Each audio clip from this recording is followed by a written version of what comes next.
How can the king of the monsters, Godzilla, actually be killed? Over the decades, Godzilla has faced down some of the most powerful kaiju on the planet, and while he's received his fair share of beatdowns, he can claim eventual victory with overwhelming regularity. If he is battered down, he might be taken out of the fight, or his victory may be delayed for a round or two. But eventually, Godzilla is able to prevail over just about any threat he should find himself facing. In the Monsterverse, he has been taken out of commission, but he hasn't been killed, which brings up the question, how can Godzilla actually die? What forces are capable of finally destroying Godzilla once and for all? And is it possible that the Monsterverse might culminate with the death of the King of the Monsters? Well, today, fellow Heralds of the Titans will be going through various instances where Godzilla or members of his species have died, and see if any of them might apply to the future of the Monsterverse. Surprisingly enough, Godzilla's first death was in none other than his debut film in 1954. In that film, Godzilla goes on a rampage that results in the deaths of thousands of people, and it's actually humans who are able to deliver the killing blow to the King of the Monsters. Under the direction of the first Dr. Serizawa, various specialists under the Japanese government began developing a specialized weapon,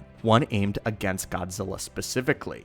They understood that traditional means couldn't be used to kill the beast, so they manufactured a device known as the Oxygen Destroyer, which as of Godzilla King of the Monsters is also canon to the Monsterverse. The Oxygen Destroyer was adapted into the King of the Monsters, and we do know that it has the capacity to severely damage Godzilla nearly to the point of killing him, but not getting the job done. In King of the Monsters, it was directed at his battle against King Ghidorah, who was actually the intended target. But since Ghidorah is a monster from among the stars, he does not feed on oxygen the same way that Godzilla does. As a result, Godzilla was nearly killed, and it stands to reason that if this device was ever maliciously directed at Godzilla himself, then it could finish the job, perhaps. But the one that was dropped in King of the Monsters did not kill Godzilla. Dr. Serizawa, though, was forced to detonate a nuclear device in order to wake Godzilla and empower him yet again. In 1955, we eventually saw the return of Godzilla, but based on Toho canon, this is not the same version of the monster, but instead, it was created from the same nuclear experiments that gave way to the rise of the original. This means that the original incarnation of the legendary kaiju was still dead, and this proves that if the Oxygen Destroyer is used effectively, then it can kill some forms of Godzilla. As far as other titans though,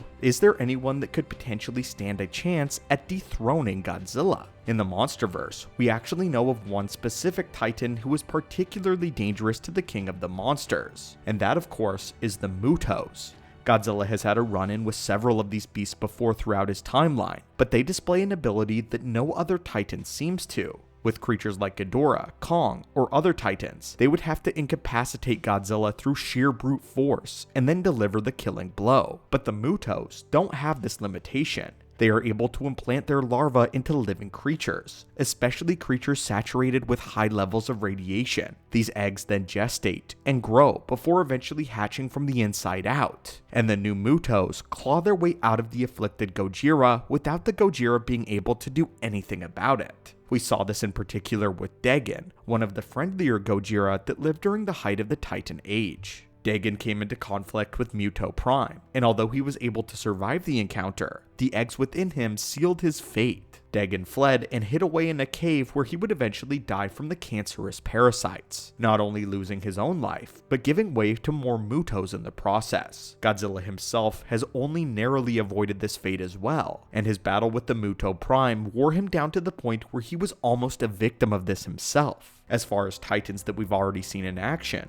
the mutos seem to pose the most direct and significant threat, not just because of their ability to win without killing him, but their diversity in numbers as well. The mutos can kill Godzilla without actually beating him in a fight. As for creatures that we haven't yet seen, there are a few contenders for titans that could be adapted in such a way, one that might allow for Godzilla's death to be a possibility. Some of the most powerful and dangerous of all of the titans. Perhaps the most dangerous unintroduced kaiju is that of Destoroyah, who actually succeeded in killing another member of Godzilla's species, though he was unable to end the Prime Godzilla's life with his own hands. When the aforementioned Oxygen Destroyer device was detonated off the coast of Japan, it had dangerous, unforeseen side effects. The weapon revived a colony of Precambrian crustaceans that were lying dormant within the crust of the Earth, and these creatures were able to blend together into one titanic organism. Aided by the presence of intense radiation, these crustaceans molded together into one creature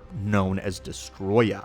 Not only is Destoroyah incredibly dense and durable, but he's also equipped to rapidly evolve, and in Godzilla vs. Destoroyah, he even sprouted wings. Using his immense power of evolution, he was able to kill Godzilla's son, who may not have been as powerful as his father, but was still a force to be reckoned with. What's important to note about Destoroyah though, and specifically about Godzilla vs. Destoroyah, is that Godzilla did end up dying at the hands of this encounter. Destoroyah has proven himself able to kill a Gojira, as he claimed the life of Godzilla Jr., but throughout his time, Godzilla himself was undergoing a severe radioactive meltdown. The amount of this energy that he had absorbed over the past years was beginning to catch up, and his body was literally breaking down. Not only would this kill Godzilla, but the release of all of his atomic energy had the capacity to level the entire world. And this proves that Godzilla, at least in the Heisei iteration, does have consequences for absorbing too much atomic energy. In the Monsterverse canon, it has been explored that Godzilla literally will never die of old age, and will never die of natural causes. He is essentially immortal unless an outside threat kills him, because of his role as the sole protector of the planet. As long as Earth is around, so Godzilla will be as well.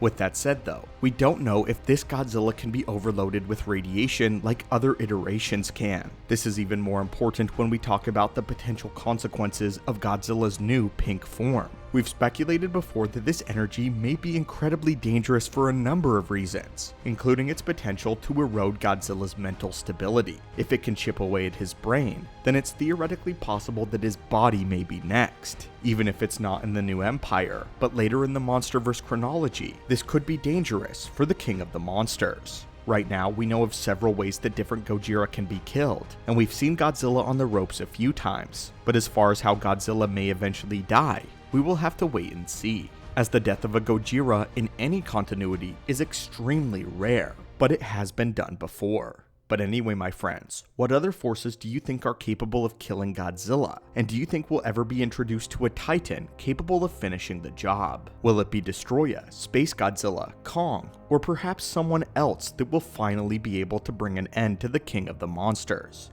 We hope not. Also, what are your thoughts on Godzilla's immortality and the fact that he is extremely close to being a true god? Thank you so much for watching the channel and the videos today, my friends. And as always, I hope you're having an amazing one.